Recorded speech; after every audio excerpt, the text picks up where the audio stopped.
इन बारिशों से दोस्ती अच्छी नहीं है फराज, कच्चा तेरा मकान है कुछ तो ख्याल कर।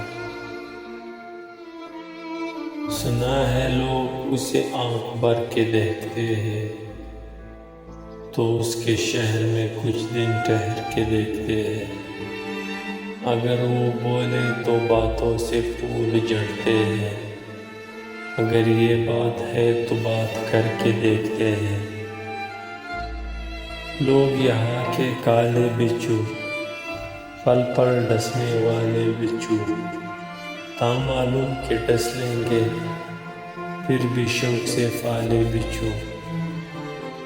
किरदार में मेरे भले अदाकारियाँ नहीं, खुददारी है गुरूर है पर मकारियाँ नहीं।